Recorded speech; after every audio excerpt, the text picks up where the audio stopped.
তো দেখ, আগের ক্লাসে 35 বা 36 হয়েছিল, আমি 36 থেকে আরেকবার বলছি। এলএলপি, এলএলপি কথাটির পুরো নাম কি? এলএলপি হচ্ছে লিমিটেড লাইবিলিটি পার্টনারশিপ, পরিমিত দায়যুক্ত অংশীদারি কারবার। বলেছিলাম এলএলপি কাকে বলে, ঠিক আছে? এলএলপি কাকে বলে বোঝানো হয়েছিল যে এলএলপি জিনিসটা কি, ঠিক আছে? এবার বলছে পরিমিত দায়যুক্ত কারবারে মানে মানে এলএলপি, এলএলপির কোনটা সুবিধা নয়? তাহলে এলএলপির কোনটা সুবিধা নয় মানে এলএলপির কোনটা অসুবিধা? তাহলে একটু এলএলপির সুবিধা অসুবিধাগুলো একবার পড়ে নেওয়া যাক, তাহলে ব্যাপারটা সুবিধা হবে।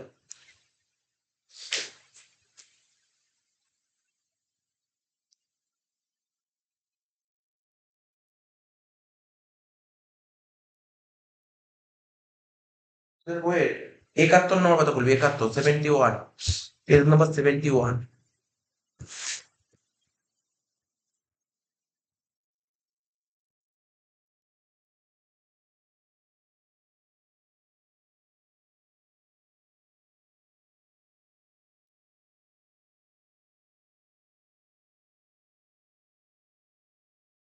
ঠিক আছে তো?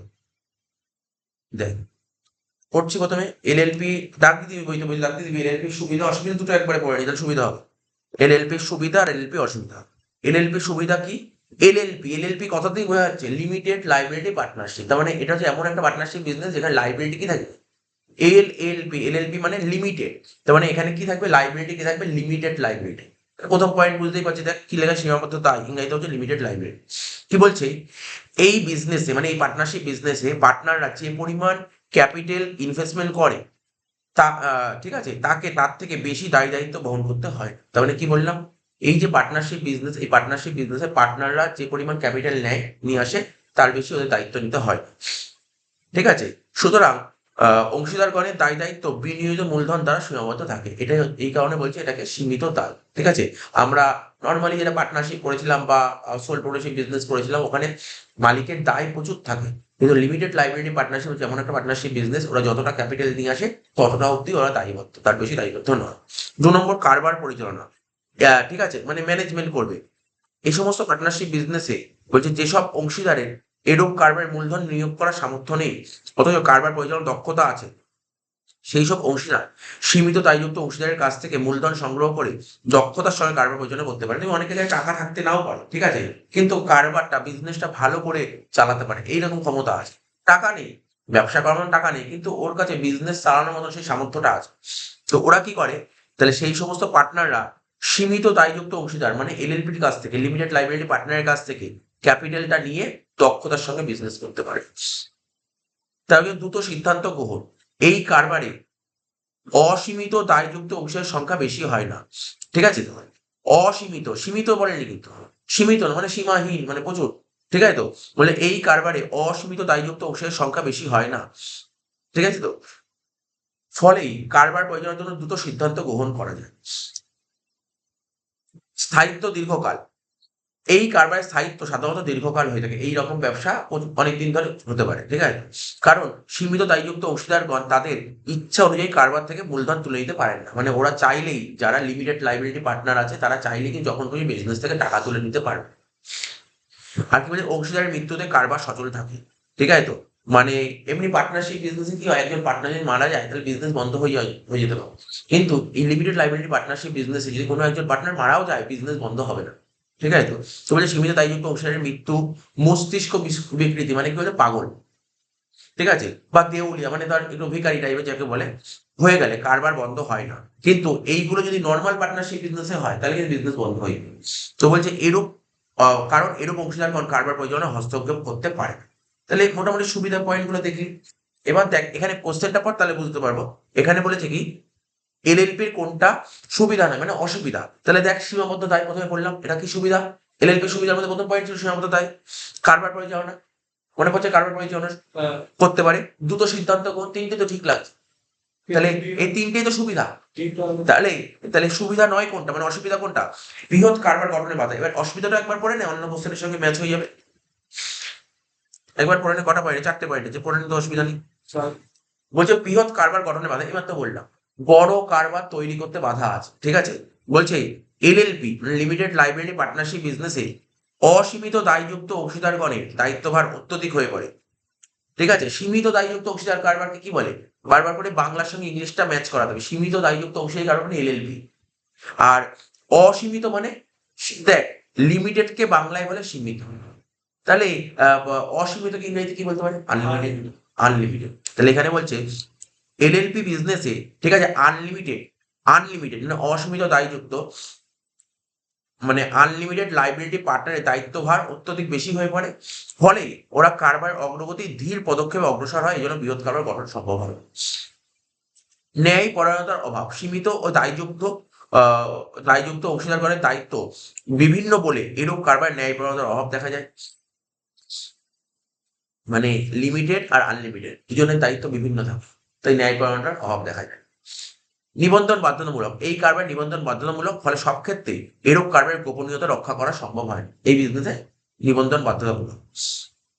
এলএলপি তে নিবন্ধন বাধ্যতামূলক, এলএলপি যদি করো তাহলে নিবন্ধন করতেই হবে, ঠিক আছে, রেজিস্ট্রেশন করতেই হবে। আর অংশীদারগণের অধিকারের অভাব, কারবারের অবস্থা খারাপের দিকে অগ্রসর হলেও সীমিত দায়যুক্ত অংশীদারগণের দক্ষতা সত্ত্বেও, ঠিক আছে, অধিকারের অভাবে কাজ করা সম্ভব হয়। বলছে কারবারের অবস্থা খারাপ হচ্ছে, বোঝা যাচ্ছে, কারবারের অবস্থা খারাপের দিকে অগ্রসর হলেও সীমিত দায়যুক্ত অংশীদার মানে এলএলপি লিমিটেড লাইবিলিটি পার্টনার যারা আছে ওরা দক্ষতা সত্ত্বেও, ঠিক আছে, ওরা অভাবে কাজ করতে পারে না। অধিকার, যেহেতু ওদের কাছে অধিকার নেই, তাই ওরা ঠিক করে কাজ করতে পারে না। এখানে প্রথম পয়েন্টটা দেখলেই হয়ে যাচ্ছে, মানে বলছে কোনটা অসুবিধা, এলএলপি বৃহৎ কারবার গঠনের কারণ, এটা হচ্ছে একটা অসুবিধা। এবার বলছে সমবায় কারবারের কোন, মানে সমবায় সমিতির কোনটা বৈশিষ্ট্য নয়, ঠিক আছে। আগের দিন সমবায় সমিতির কি পড়েছিলাম, অনেকগুলো পয়েন্ট পড়েছিলাম, যে সমবায় সমিতি কত রকম, মানে কতগুলো ক্লাসিফিকেশন, ওগুলো পড়ে দিয়েছিলাম। তো এখানে কি বলছে, সমবায় সমিতির সুবিধা অসুবিধাও পড়ে দিয়েছিলাম। এখানে বলছে কোনটা বৈশিষ্ট্য নয়, তাহলে বৈশিষ্ট্যগুলো একবার পড়তে হবে সমবায় সমিতি। দেখ সমবায় সমিতির বৈশিষ্ট্য পড়লে মানে মোটামুটি বৈশিষ্ট্য বললেও সুবিধার অনেক কিছু পয়েন্ট মানে একটা ক্যাচ করা যায়। সমবায় সমিতি মানে কোঅপারেটিভ সোসাইটি। দেখ, এক মালিকানা কারবার, একজন মালিক, পার্টনারশিপ যেখানে দুই থেকে শুরু হবে, ঠিক আছে। কিন্তু সমবায় সমিতি কতজন নিয়ে সমবায় সমিতি তৈরি হতে হয়? 10 জন লাগে, 10 জন লাগে সমবায় সমিতি। প্রথম পয়েন্ট বলছে মালিকানা ও নিয়ন্ত্রণ। সমবায় সমিতির সদস্য সংখ্যা কমপক্ষে কতজন হতে হবে? মিনিমাম 10 জন হতে হবে। কিন্তু সর্বাধিক সদস্য সংখ্যা এরকম কিছু বলা নেই, যত খুশি হতে পারে, ঠিক আছে। সমস্বার্থ বিশিষ্ট যে কোনো ব্যক্তি শেয়ার ক্রয় করে, ঠিক আছে, সদস্য লাভ করতে পারে। তার মানে এখানে কি হবে, যে কোনো ব্যক্তি শেয়ার কিনে, যে কোনো ব্যক্তি শেয়ার কিনে সদস্যপদ লাভ করতে হবে। সদস্যপদ মানে কি, সমবায় সমিতির যারা সদস্য হবে, মালিক, বাতি কথাই মানে সমবায় সমিতির মালিক হতে গেলে শেয়ার কিনতে হবে। যে কোনো ব্যক্তি শেয়ার কিনে সমবায় সমিতির সদস্যপদ লাভ করতে পারে। শেয়ার গ্রহীতারাই সমবায় সমিতির মালিক, মানে এই বিজনেসের মালিক কারা? যারা শেয়ার কেনে তারাই হচ্ছে মালিক। সমবায় সমিতির একজন সদস্য উক্ত সমিতির এক বা একাধিক শেয়ার ক্রয় করতে পারে, মানে সমবায় সমিতির একজন সদস্য ওই সমিতির এক বা একাধিক, মানে একটা শেয়ার না, অনেক বেশি শেয়ারও কিনতে পারে, ঠিক আছে। প্রত্যেক সদস্যের একটি মাত্র ভোট দেওয়ার অধিকার থাকে, মানে প্রতিটা যে মেম্বার থাকবে তাদের একটা মাত্র ভোট দেওয়ার অধিকার আছে। সমবায় সমিতির শেয়ারগুলি কি হচ্ছে, হস্তান্তরযোগ্য নয়। সমবায় সমিতির শেয়ার কিন্তু হস্তান্তর করা যাবে না। আজকে ধর আমি সমবায় সমিতির সদস্য হয়েছি, আমি শেয়ার কিনেছি, এই শেয়ারটা আমি অন্য কাউকে দিতে পারবো। কিন্তু আমি আগের দিন পড়েছিলাম যৌথ মূলধনী কোম্পানি পড়েছিল, জয়েন্ট স্টক কোম্পানি পড়েছে, পুরো ডিটেলস পড়েছিল জয়েন্ট স্টক কোম্পানি। তো জয়েন্ট স্টক কোম্পানির শেয়ারগুলো কি হয়, ওইগুলো কিন্তু হস্তান্তর করা যায়। দুটো কোম্পানি ছিল, public company, private company. Private কোম্পানির শেয়ার হস্তান্তর করা যায় না, কিন্তু পাবলিক কোম্পানির শেয়ার হস্তান্তর করা যায়, ঠিক আছে। কোনো সদস্য তার অধিকৃত শেয়ার অন্য কোনো ব্যক্তির কাছে বিক্রয় করতে পারে না, ঠিক আছে। আজকে আমি সমবায় সমিতির সদস্য, আমার কোনো শেয়ার কেনা আছে, ঠিক আছে, আমি অধিকার করে নিই সব শেয়ারটা, এটা আমি অন্য কারোর কাছে বিক্রি করতে পারবো না। কিন্তু কোম্পানিতে বিক্রি করা যায়। কোম্পানিতে যদি আজকে আমি কোনো একটা কোম্পানি, টাটা কোম্পানির শেয়ার কিনে রাখি, আমি চাইলে আমার শেয়ারটা আমি অন্যকে বেচতে পারি। এগুলো কিছু কিছু ডিফারেন্স আছে, ঠিক আছে। তো কিন্তু সমিতিটা ফেরত দিতে পারে। সমিতির পরিচালক মণ্ডলী, ঠিক আছে, চেয়ারম্যান, কর্মচারী, সেক্রেটারি সদস্যদের দ্বারা নির্বাচিত হন। এই কারবারের চূড়ান্ত নিয়ন্ত্রণ ক্ষমতা সাধারণ সদস্যদের হাতে থাকে। মানে এই কারবারের নিয়ন্ত্রণ ক্ষমতা, কন্ট্রোল কাদের হাতে থাকে? সদস্য, মানে সমবায় সমিতির সদস্য যারা, তাদের হাতে থাকে। এদের মধ্যে পারস্পরিক পরিচিতি থাকার ফলে নিয়ন্ত্রণ ক্ষমতা প্রয়োগ করাও সম্ভব হয়। তবে সমবায় সমিতির নিয়ন্ত্রণ ক্ষমতা সঠিকভাবে পরিচালক মণ্ডলীর ওপর, ঠিক আছে, সমবায় সমিতির নিয়ন্ত্রণ ক্ষমতা সঠিকভাবে পরিচালক মণ্ডলীর ওপর ন্যস্ত, এবং নিয়ন্ত্রণ ক্ষমতা, মানে এই সমবায় সমিতির নিয়ন্ত্রণ ক্ষমতা কাদের হাতে থাকে? পরিচালক মণ্ডলী, ঠিক আছে, মানে ডিরেক্টরের হাতে থাকে। আর হচ্ছে তোর নিয়ন্ত্রণ ক্ষমতা কাদের হাতে থাকে? সমবায় সমিতির নিয়ন্ত্রণ ক্ষমতা পরিচালক মণ্ডলীর ওপর, ঠিক আছে। আর হচ্ছে এবং নিয়ন্ত্রণ ক্ষমতা চেয়ারম্যান ও সেক্রেটারির মাধ্যমে প্রয়োগ করা হয়। তাহলে এটা কি পয়েন্ট হলো? পয়েন্ট হলো মালিকানা ও নিয়ন্ত্রণ, কারা এর মালিকানা কারা হয় আর কারা নিয়ন্ত্রণ করতে পারে। নেক্সট হচ্ছে আইনগত মর্যাদা। ঠিক আছে, যৌথ মূলধনী কারবার আগে দিন পরিচালনা কোম্পানি, কোম্পানির মতো আইনগতভাবে সমবায় কারবারের পৃথক অস্তিত্ব স্বীকৃত, মানে অনেকটা মিল আছে কোম্পানির সঙ্গে, অনেকটা মিল আছে, পুরো মিল নেই অ্যাকচুয়ালি। সমবায় সমিতির বেশ কিছু অসুবিধা দূর করার জন্যই কোম্পানি তৈরি হয়েছে, ঠিক আছে, কিছুটা মিল আছে। তো বলছে যৌথ মূলধনী কারবারের মতো আইনগতভাবে, ঠিক আছে, সমবায় কারবারের পৃথক অস্তিত্ব, মানে যৌথ মূলধনী কোম্পানিতেও পৃথক অস্তিত্ব দেখা যায়, তো এখানেও পৃথক অস্তিত্ব দেখা যায়। এতে সমবায় সমিতিকে কৃত্রিম ব্যক্তি হিসেবে বলে গণ্য করা হয়। সমবায় সমিতিকে কি ব্যক্তি করা হয়? কৃত্রিম ব্যক্তি, ঠিক আছে। এবং সাধারণ সভ্যতা থেকে এর একটি স্বতন্ত্র সত্তা পরিলক্ষিত হয়। ফলে মালিকের পরিবর্তন হলেও সমিতির অস্তিত্ব লোপ পায় না, মানে তার সমবায় সমিতির যারা যারা মালিক আছে, মালিক যদি কোনো কারণে চেঞ্জ হয়ে যায়, এই সমিতির অস্তিত্ব, সমিতি বন্ধ হয়ে যায়। কোম্পানিতে কি হয়? কোম্পানি যদি একজন, যদি কোম্পানিতে যার যে শেয়ার কিনে সে যদি মারা যায়, তাহলে কোম্পানি কোনদিন বন্ধ হবে? কোম্পানি চলতে থাকে, একজন মারা গেছে গেছে তার জন্য কোম্পানি বন্ধ হবে? কি বললাম বলতে লেখা হতো সমবায় সমিতির মালিকের পরিবর্তন হয়ে যায়, তো সমিতির কিন্তু বন্ধ হয়, ঠিক আছে। সমিতির একটা সাধারণ শিলমোহর থাকে, কোম্পানিতেও সাধারণ শিলমোহর থাকে, ঠিক আছে, এবং সেটি সমিতির স্বতন্ত্র অস্তিত্বের প্রতীক। এই সাধারণ শিলমোহরটা হচ্ছে, যেমন কোম্পানিতে সাধারণ শিলমোহর থাকে, ঠিক আছে, তো ওটা হচ্ছে কোম্পানির একটা প্রতীক, চিহ্ন, তেমনি সমবায় সমিতির একটা সাধারণ শিলমোহর থেকে ওনার প্রতীক হচ্ছে, ঠিক আছে। এখানে তো এত ডিটেলস দেবে না, আমি তোকে জাস্ট আমি ভিতরগুলো পড়িয়ে দিচ্ছি। সীমিত মূলধন, দেখ সমবায় সমিতি কারা করে? সমবায় সমিতি কারা করে? অ্যাকচুয়ালি স্বল্পবিত্ত ও মধ্যবিত্ত, এটা মিলেই করে স্বল্পবিত্ত আর মধ্যবিত্ত। তাই এই জাতীয় কারবারের মূলধনের পরিমাণ সীমিত হয়, ঠিক আছে। সদস্যদের স্বল্প সঞ্চয় থেকে, ওরা যে ছোট ছোট অল্প অল্প করে সঞ্চয় করে, সেই সঞ্চয় থেকে শেয়ার বিলির মাধ্যমে প্রতিষ্ঠানের প্রয়োজনীয় মূলধন সংগ্রহ করে, আবার প্রয়োজনে ব্যাংক থেকে ওরা ঋণ নিতে পারে। মোট কথা বলতে চাইছে সমবায় সমিতির মূলধনটা কম হয়, কেন কম হয়, কি করে টাকা জোগাড় করে, এটা বলছে, ঠিক আছে। এবারে ব্যবস্থাপনা, বলছে সমবায় সমিতি কারা ম্যানেজ করে, এরা কারা ম্যানেজ করে? বলছে এই জাতীয় সমিতিতে পরিচালন পদ্ধতি সম্পূর্ণ গণতান্ত্রিক। গণতান্ত্রিক মানে বুঝতে পারছিস তো? গণতান্ত্রিক, যেমন আমাদের দেশ কিন্তু গণতান্ত্রিক দেশ, যেমন ভোট দিয়ে সমস্ত নির্বাচিত হয়, যারা ভোটে দাঁড়ায় তারা নির্বাচিত হয়, তারপর তারা দেশটাকে চালায়, তাই তো? এটা হচ্ছে গণতান্ত্রিক সিস্টেম, এটাকে বলে গণতান্ত্রিক, ঠিক আছে তো? তো বলছে এই জাতীয় সমিতিতে পরিচালন পদ্ধতি সম্পূর্ণ গণতান্ত্রিক, ঠিক আছে। প্রত্যেক সদস্যের একটা মাত্র ভোট দেওয়ার অধিকার আছে, ঠিক আছে। এর দ্বারা সকল সদস্যের সমান অধিকার স্বীকার করা হয়, সবার সমান অধিকার আছে। সদস্যের দ্বারা নির্বাচিত পরিচালক মন্ডলীর উপর সমিতির ব্যবস্থাপনার উপর ভার ন্যস্ত থাকে। মানে এই যে সদস্যরা, সমবায় সমিতির সদস্য যারা হয় তারা তো ভোট দেবে, কিন্তু ভোটে তো কেউ দাঁড়াবে, ভোটে তো কেউ দাঁড়াবে, যে জিতবে সেই অ্যাকচুয়ালি চালাবে। কোম্পানির ক্ষেত্রে এরকম হয়।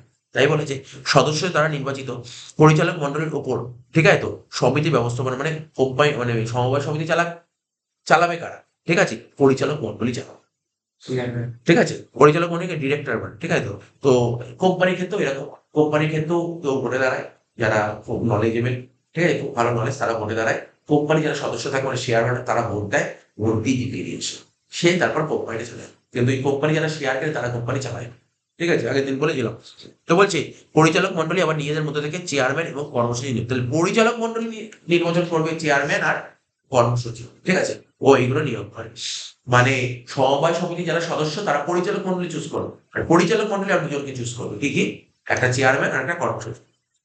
কোনো পরিচালকই একসঙ্গে ৩ বছরের বেশি থাকতে পারে, কোনো পরিচালকই, একজন ডিরেক্টর ৩ বছর বেশি থাকতে পারে। প্রত্যেক সদস্য নিজ স্বার্থে, ঠিক আছে, বিনা পারিশ্রমিকে কাজ করে থাকে। মানে এই সমবায় সমিতির যত সদস্য থাকে ওরা নিজের স্বার্থে, নিজের স্বার্থে বিনা পারিশ্রমিক আছে, কোনো পারিশ্রমিক নেই। এতে ব্যবস্থাপনা ও পরিচালনার ব্যয় অনেক কম পড়ে।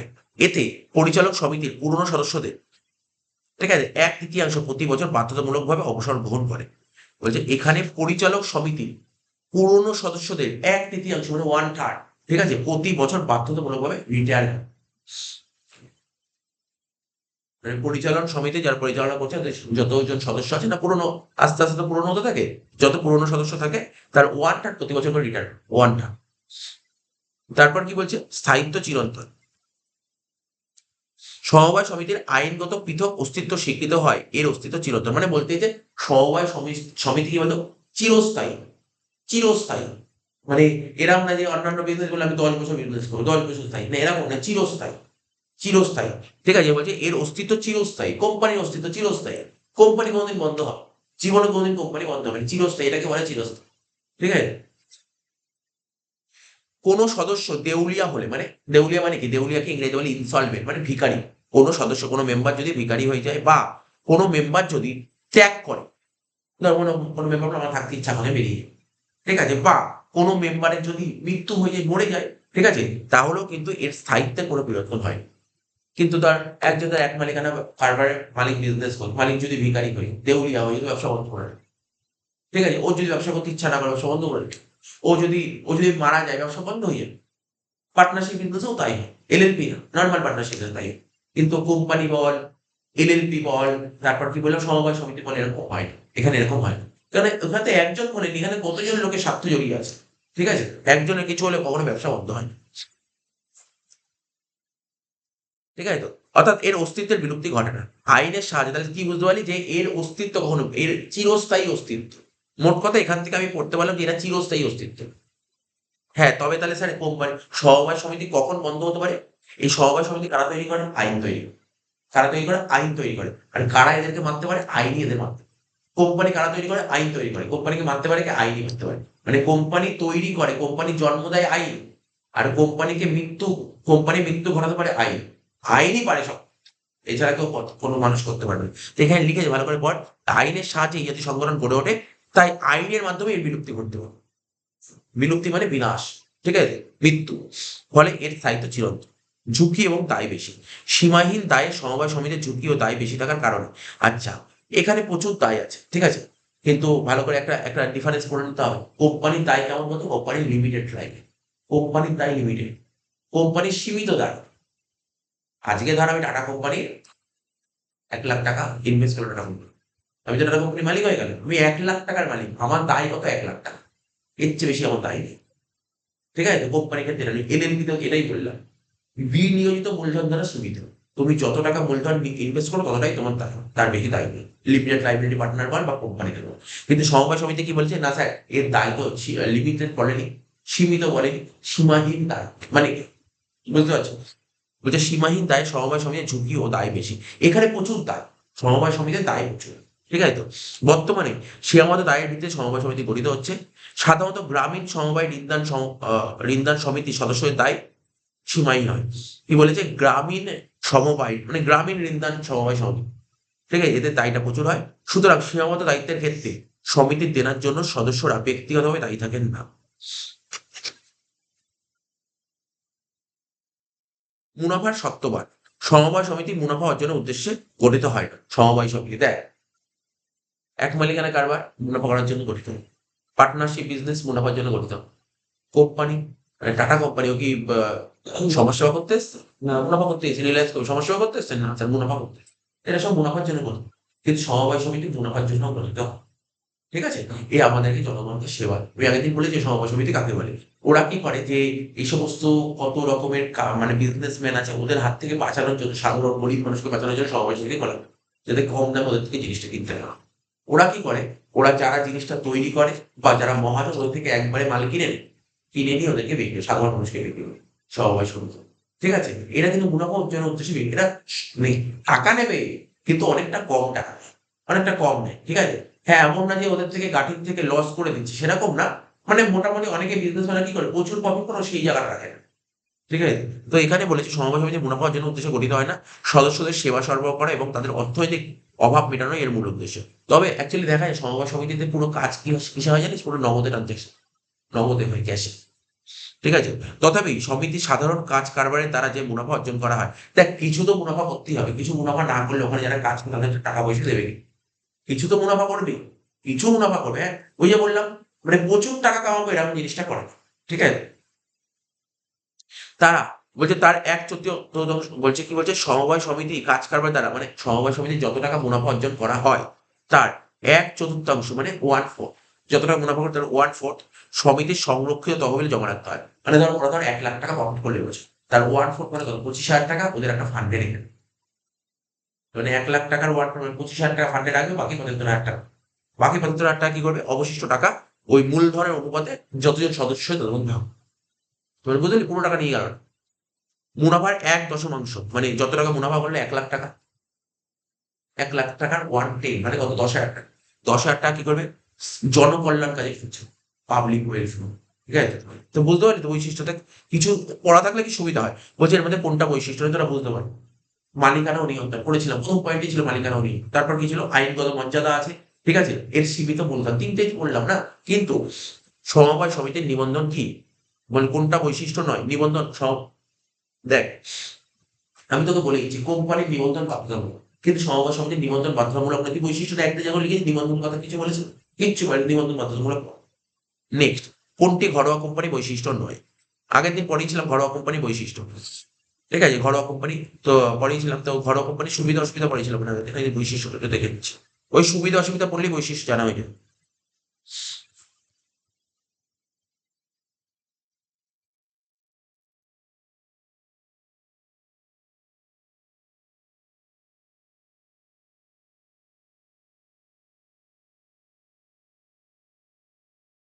বিরাশি পাতা চলে আয়, বিরাশি পাতা চলে আয়, ঠিক আছে। ঘরোয়া কোম্পানিকে দেখ, বেসিক্যালি শুনবি কোম্পানি, ঘরোয়া কোম্পানিকে ইংরেজি বলে প্রাইভেট কোম্পানি। ঘরোয়া কোম্পানিকে ইংরেজি বলে private company. Private company member কতজন হয়, দুজন থেকে শুরু হবে, দুজন থেকে শুরু হবে। আগে ছিল, মানে আগে ছিল 2 থেকে 50, এখন এটা 50টা চেঞ্জ হয়ে 200 হয়েছে। কি বললাম, 2 থেকে 200। তুই বেশি কিছু করতে হবে না ঘরোয়া কোম্পানি, শুধু বলবি না এই শর্ট কোশ্চেনটা খুব ইম্পর্টেন্ট শর্ট কোশ্চেন। ঘরোয়া কোম্পানির সদস্য সংখ্যাটা খুব ইম্পর্টেন্ট। সদস্য সংখ্যা কি বললাম, 2 থেকে 200, মাথায় রাখবে। আগে ছিল 50, এখন হয়েছে 200। আগে ছিল 50, এখন হয়েছে 200। ঠিক আছে তো, এই দেখ, এই দেখ এখানে লেখা আছে ঘরোয়া কোম্পানি, দেখ 11 পয়েন্ট আগে কি লেখা আছে, 2 জন আর 200 জন, বুঝতে পারছেন, 2 হচ্ছে মিনিমাম আর 200 হচ্ছে ম্যাক্সিমাম, এটা খুব ইম্পর্টেন্ট। এখন ঘরোয়া কোম্পানিকে ইংরেজি কি লেখা আছে বল, ইংরেজি কি লিখেছে, প্রাইভেট কোম্পানি লেখা আছে, প্রাইভেট। আর আরেকটা কোম্পানি আছে সার্বজনীন কোম্পানি। আমি তোকে একবারে ছোট করে একদম ট্রিক্স বলে এই জিনিসগুলো বলে দিচ্ছি। ঘরোয়া কোম্পানিকে কি বললাম, ঘরোয়া কোম্পানি ইংরেজি কি বলা হয়, প্রাইভেট কোম্পানি। Private company. আজকে ধর আমি তোকে বলছি ঘরোয়া কোম্পানি জিনিসটা, আজকে ধর আমি একটা কোচিং সেন্টার খুলেছি। আমি যদি মনে করি আমার কোচিং সেন্টারটা একটা কোম্পানি করতে চাই, আমার এই কোচিং সেন্টারটা পুরো একটা কোম্পানি করতে চাই, তাহলে আমি সমস্ত কাজকর্ম আরম্ভ করতে হবে। এবার এই দেখ, ঘরোয়া কোম্পানি তার মানে আমি চাইছি এটা ঘরোয়া কোম্পানি, বেশি লোক হবে না, বেশি মালিক হবে না, তাহলে কি মিনিমাম 2 জন লোক লাগবে, মিনিমাম 2 জন। বললাম বুঝলেন তো, মানে আমি যদি আর মালিক করতে চাই, আমি যদি আমার কোম্পানিটাই ঘরোয়া কোম্পানি করতে, মিনিমাম 2 জন রাখবো, মিনিমাম। আর আমি একজন আছি, আর একজন কাউকে রেখে দিই, মিনিমাম 2 জন রাখতে হবে, কিন্তু ম্যাক্সিমাম 200 নিতে হবে। অর্থাৎ আমার এই কোম্পানির মালিক যদি 200 ক্রস করে যায়, তাহলে তুমি ঘরোয়া কোম্পানি থাকতে পারবে। এটা হয়ে যাবে সার্বজনীন কোম্পানি। দু রকমের, একটা ঘরোয়া কোম্পানি আর একটা সার্বজনীন কোম্পানি। ইংলিশটা বলো, ঘরোয়াকে বলা হয় প্রাইভেট, আর আর ইংলিশ বলা হয় পাবলিক। পাবলিক, পাবলিক মানে কি, যেখানে প্রচুর পাবলিক থাকে, পাবলিক কোম্পানি। তো ঘরোয়া কোম্পানি, হ্যাঁ বলছি, সব বলছি আমি, এখানে সমস্ত কিছু বলবো। ঘরোয়া কোম্পানিতে মিনিমাম 2 জন, ম্যাক্সিমাম কতজন বললাম, 200 জন। 2 থেকে 200 মনে রাখা খুব সুবিধা।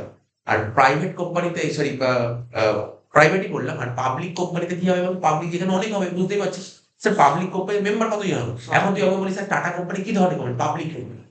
টাটা কোম্পানি পাবলিক কোম্পানি, ঠিক আছে। এই যে তোরা যে বই পেয়েছি বিজনেস স্টাডিজ, এই বিজনেস স্টাডিজের বইটার জানিস তো, এটা যে পাবলিকেশন কে, প্রকাশনী সংস্থা, দেখ বইয়ের উপরেই লেখা আছে রবীন্দ্র লাইব্রেরি, লেখা আছে না, প্রাইভেট কোম্পানি, রবীন্দ্র লাইব্রেরি, ঠিক আছে তো। এই রবীন্দ্র লাইব্রেরি হচ্ছে প্রাইভেট কোম্পানি, ঠিক আছে। রবীন্দ্র লাইব্রেরি কি, প্রাইভেট কোম্পানি, ঘরোয়া কোম্পানি।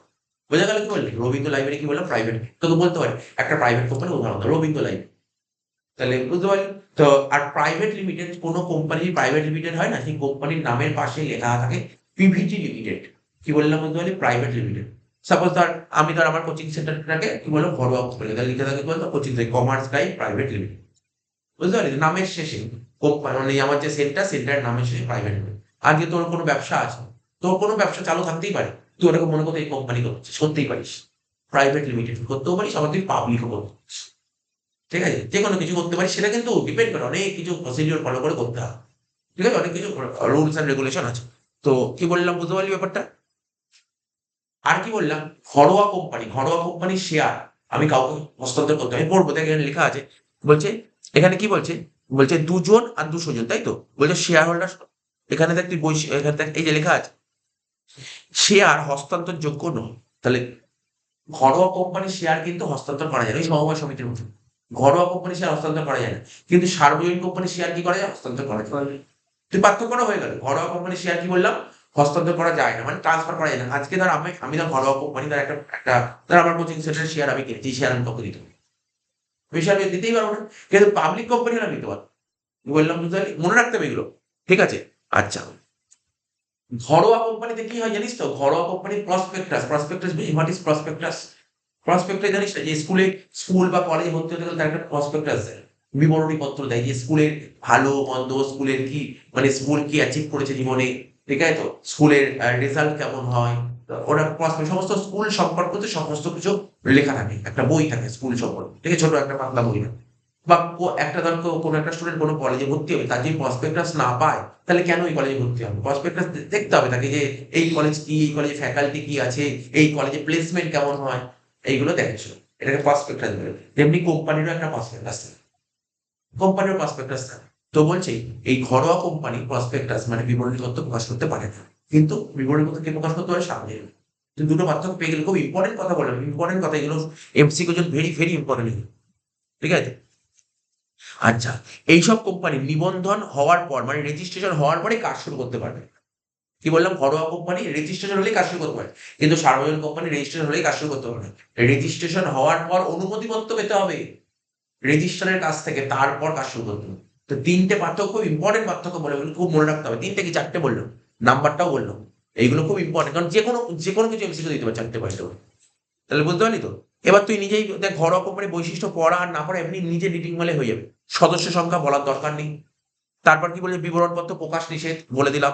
প্রাইভেট লিমিটেড কোম্পানির নামে যে প্রাইভেট লিমিটেড ইউজ করতে হয়। কার্যরম্ভ, আগের দিন পড়েছিলাম এটা বৈশিষ্ট্য, দেখেই মনে পড়ছে। ঠিক আছে। রেজিস্ট্রারের কাছ থেকে কি বললাম? রেজিস্ট্রেশন হলে তুই কাজ শুরু করতে পারবি, ঠিক আছে, রেজিস্ট্রেশন হলেই কাজ শুরু করতে পারবি। মানে এখানে কিন্তু আমার অনুমতি নেওয়ার দরকার নেই। এখানে বলে নিবন্ধক মানে রেজিস্ট্রারের কাছ থেকে নিবন্ধন পত্র পাওয়ার। নিবন্ধন পত্র বুঝিস? তুই এখন পরীক্ষা দিবি, পরীক্ষা দিয়ে পাস টাস করলি, তারপর কি দেবে তোকে? একটা সার্টিফিকেট, না রেজাল্ট তো পেলি, রেজাল্টের পরে সার্টিফিকেট। নিবন্ধন পত্র মানে বুঝতে পারছিস, একটা সার্টিফিকেট টাইপের, তোর রেজিস্ট্রেশন হয়ে গেল, তোকে একটা সার্টিফিকেট। কিন্তু সার্বজনীন কোম্পানি কি হবে? রেজিস্ট্রেশন হলো, সার্টিফিকেট দেবে, তারপর অনুমতি দিতে হবে, অনুমতি আগে কাজ শুরু করতে পারবে। আর শেয়ার কি হস্তান্তর করা যায় এখানে? সে ঘরোয়া কোম্পানি হস্তান্তর করা যায় না। তারপর পরিচালক সংখ্যা, হ্যাঁ এটা একটু বলিনি। ডিরেক্টর ঘরোয়া কোম্পানিতে ডিরেক্টর ঘরোয়া কোম্পানি ডিরেক্টর কতজন রাখতে পারিস? দেখ লেখা আছে, মিনিমাম দুজন রাখতে হবে। কি বলেছে? বলছে ঘরোয়া কোম্পানির ক্ষেত্রে কমপক্ষে দুজন পরিচালক থাকলেই চলবে, দুজন ডিরেক্টর থাকলেই চলবে। ঠিক আছে। মূলধন সংগ্রহ, স্যার এরা কি করে টাকা জোগাড় করবে? এরা কি করে টাকা, ঘরোয়া কোম্পানি টাকা জোগাড় করবে কি করে? ও বাড়ি থেকে টাকা নিয়ে আসতে পারে, মানে আত্মীয় স্বজন থেকে টাকা নিতে পারে, লিখেছে কার কাছ থেকে টাকা নিতে পারে। তো ঘরোয়া কোম্পানি যদি খুলি, পরিচিত ব্যক্তি, আমার কোনো পরিচিত ব্যক্তির থেকে টাকা নিতে পারবো, ঠিক আছে, আমি আত্মীয় স্বজনের থেকে টাকা নিতে পারবো, আমি বন্ধু বান্ধব, ঠিক আছে, এদের মধ্যে শেয়ার বিক্রি করে খুব সহজেই মূলধন সংগ্রহ, এদেরকে শেয়ার বেচে, ঠিক আছে। ব্যবস্থাপনা, এই জাতীয় কারবারে, আচ্ছা ধর আজকে ধর আমি এখানে বসে পড়াচ্ছি, আমি ধরো কোচিং সেন্টারটা প্রাইভেট কোম্পানি খুলে দিচ্ছি, তা আমি তো একদম পুরো দেখাশোনাই করতে পারছি। লাইনটা পর তুই বুঝতে পারবি ব্যবস্থাপনা ম্যানেজমেন্ট ব্যাপারটা কেমন হয়। বলছে এই জাতীয় কারবারের মালিকানা নিকটবর্তী স্থান ও ব্যক্তির মধ্যে সীমাবদ্ধ থাকে। এই জাতীয় মানে এই যে প্রাইভেট কোম্পানিটা কি হয়, নিকটবর্তী স্থান। আমি ধর আজকে কোচিং সেন্টার কোম্পানিটা খুলে নিয়েছি, প্রাইভেট কোম্পানি খুলে নিয়েছি, তার মানে কি আমি তো কাছাকাছি আছি, এবং এর যে আরো একজন দুজন যে মালিক থাকবে, মেম্বার থাকবে, তারাও তো কাছাকাছি থাকবে। তাই বলেছে এই জাতীয় কারবারের মালিকার নিকটবর্তী স্থান ও ব্যক্তির মধ্যে সীমাবদ্ধ থাকে বলে ব্যবস্থাপনার জটিলতা অনেক, এই ব্যবস্থার জটিলতা অনেক। শেয়ার হোল্ডারের দায় সীমাবদ্ধ ঘরোয়া কোম্পানির মালিক, ঠিক আছে। বলছে কারবারের ব্যবস্থাপনার দায়িত্ব তাদের উপরই ন্যস্ত থাকে। পরিচালক মন্ডলী থেকে নিযুক্ত ম্যানেজিং ডিরেক্টর দৈনন্দিন পরিচালনার ভার গ্রহণ করেন। লাস্ট বলছে সভার প্রতিবেদন। সভা মানে কি? মিটিং। সভা মানে মিটিং। মিটিং বলছে, সভা আহ্বান করা মানে মিটিং করা, মিটিং ডাকা, এটা কোনো বাধ্যতামূলক, কম্পালসারি নয়। কিন্তু ঘরোয়া কোম্পানিতে কয়েকজনের মধ্যে, সার্বজনীন কোম্পানি হলে মানে সবার সাথে জড়িত প্রচুর লোক, লাখ লাখ লোকের সাথে, লাখ লাখ কি কোটি কোটি লোক মালিক থাকে, সবার সাথে জড়িত, তখন মিটিং ডাকা বাধ্যতামূলক। মিটিং ডাকা এবং প্রতিবেদন রিপোর্ট পেশ করা বাধ্যতামূলক। তো একটার সঙ্গে আর একটা মিল হয়ে যায়, বুঝিস তো? তো বলে কোনটা ঘরোয়া কোম্পানির বৈশিষ্ট্য নয়, দেখ এখানে বিবরণপত্র প্রকাশ নিষেধ। ঘরোয়া কোম্পানিতে বিবরণপত্র প্রকাশ করতে না করলেও চলে, ঠিক আছে, এটা বৈশিষ্ট্য নয়। শেয়ার অবাধ হস্তান্তরযোগ্য নয়। অবাধে শেয়ার কি হস্তান্তর করা যায় এখানে? না, করা যায় না। প্রাইভেট লিমিটেড নামের শেষে, হ্যাঁ, বলছে কোনটা বৈশিষ্ট্য নয়? অধিক মূলধন সংগ্রহের অসুবিধা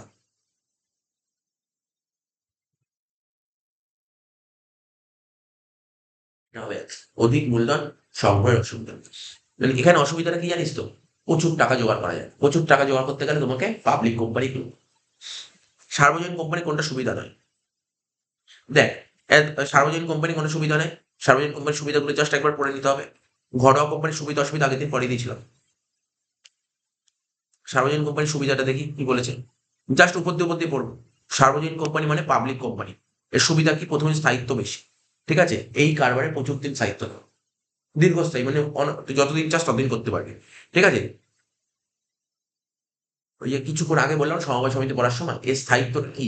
এর স্থায়িত্ব, ধর কোনো একজন, এখানে তো অনেক মেম্বার থাকে, কেউ না একজন কেউ যদি মারা যায়, বিজনেস কোনোদিন বন্ধ। কেউ কোনো একজন পার্টনার যদি, মানে কোনো একজন মেম্বার যদি দেউলিয়া হয়ে যায়, বিজনেস বন্ধ হবে। কি বললাম বুঝতে পারি তো? তার মানে স্থায়িত্ব, যদি এগুলো না হয় একটা ব্যবসা কখন বন্ধ হতে পারে? যদি কেউ যদি ভিখারি হয়ে যায় ব্যবসা বন্ধ হতে পারে, আর যদি কেউ মারা যায় ব্যবসা বন্ধ হতে পারে। বলছে এই দুটো মারা গেলে বা ভিখারি হয়ে গেলে ব্যবসা বন্ধ হবে, তাহলে স্থায়িত্ব কি হবে? দীর্ঘস্থায়ী হতে পারে। তারপর কি বলছে? দায় সীমাবদ্ধ, ঠিক আছে? সার্বজনীন কোম্পানির দায় কি হচ্ছে? এর দায় কি হবে? দায় সীমাবদ্ধ। কেন সীমাবদ্ধ? আমি কিছুক্ষণ আগে বারবার সমবায় সমিতি পড়ানোর সময় বলছিলাম, আমি বলেছিলাম এক মালিকানা কারবারের দায় কি? অসীম। অংশীদারি কারবারের দায় অসীম, কিন্তু এলএলপির দায় সীমিত। সমবায় সমিতির দায় কি বলেছিলাম? অসীম বলেছিলাম, কিন্তু কোম্পানির দায় কি হয় জানিস? কোম্পানির দায় সীমিত। অর্থাৎ তুমি যত টাকা ইনভেস্ট করবে তোমার তত টাকাই দায়। এখানে এই কথাটা লেখা আছে, দায় সীমাবদ্ধ। মনে রাখতে হবে কিন্তু, ভেরি ভেরি ইম্পর্টেন্ট কোশ্চেন এটা, যে কোম্পানির দায় কি হয়? কোম্পানির দায় সীমিত। কেন সীমিত? কারণ বিনিয়োজিত মূলধন দ্বারা সীমিত, ঠিক আছে? এই কথাগুলো তোকে বলতে হবে। সার্বজনীন কোম্পানির সদস্যদের দায় সীমাবদ্ধ, মূলধন বিনিয়োগে ঝুঁকি কম থাকে। সীমাবদ্ধ হয়, দায়টা সীমাবদ্ধ হয়, মূলধন বিনিয়োগে ঝুঁকি কম থাকে। দক্ষ পরিচালকের উপস্থিতি। তুই বল, কোম্পানি যারা চালায়, কোম্পানি, এই যে টাটা কোম্পানি বল, রিলায়েন্স কোম্পানি বল, Tata company, Reliance company public company, ঠিক আছে? এরা যে কোম্পানি চালাচ্ছে, কি মনে হয় মানে যে কেউ কোম্পানি চালাচ্ছে? কোম্পানি যা চালায় যে কেউ চালায় নাকি খুব এক্সপিরিয়েন্স লোক চালায় কোম্পানিটা? প্রচুর এক্সপিরিয়েন্স লোক চালায়। তো বলছে দক্ষ পরিচালকের উপস্থিতি। দক্ষ পরিচালক থাকবে, অর্থাৎ যে ডিরেক্টর থাকবে না, সে দক্ষ, এফিসিয়েন্ট হবে, ঠিক আছে? বলছে দক্ষ ও অভিজ্ঞতা, এক্সপিরিয়েন্স থাকবে। কি বললাম? এফিসিয়েন্ট অ্যান্ড এক্সপিরিয়েন্স ব্যক্তি কিন্তু পরিচালক চালাবে। আর এমনি এমনিতেও যে কেউ, ধর যে কেউ বললে এ পরিচালক হবে, ডিরেক্টর হবে, এরকম হয় না। কোম্পানিতে ভোট হয়, ভোট দিয়ে জিতবে। তারপর এবার ধর সে যে ডিরেক্টরটা রাখলো, সেই ডিরেক্টর ভালো কাজ করলো না, ভালো কাজ করলো না করলে পরের বার ভোটকে হারিয়ে দেবে, নতুন একজন ডিরেক্টরকে নিয়ে আসবে, ঠিক আছে তো? হ্যাঁ,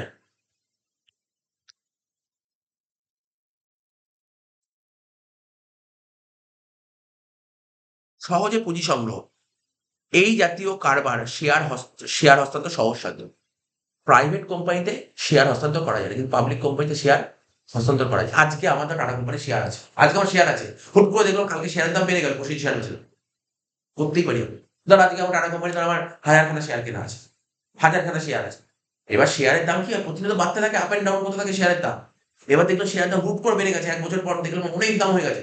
আমি বললাম 1000টা শেয়ার, এতগুলো শেয়ার নিয়ে কি করতে হলো? একটা শেয়ার নিচে আমি যখন কিনেছিলাম দেখা গেল সাপোজ তার শেয়ারের দাম ছিল 1000 টাকা, সাপোজ 1000 টাকা করেছিল একটা শেয়ারের দাম, 1000 টাকা করেছিল। এখন দেখা গেলো সেই শেয়ারটার দাম 10,000 টাকা হয়ে গেছে। আমি বেঁচে দিলাম একটা শেয়ার, বাকি বাকি শেয়ার থাক, 9 টাকা লাভ হয়ে গেল। কি বললাম বুঝলেন? এরকম করে শেয়ার কেনা বেচা যায়। তাহলে কি বললাম? এই জাতীয় কারবারে শেয়ার হস্তান্তর করা খুব সহজসাধ্য।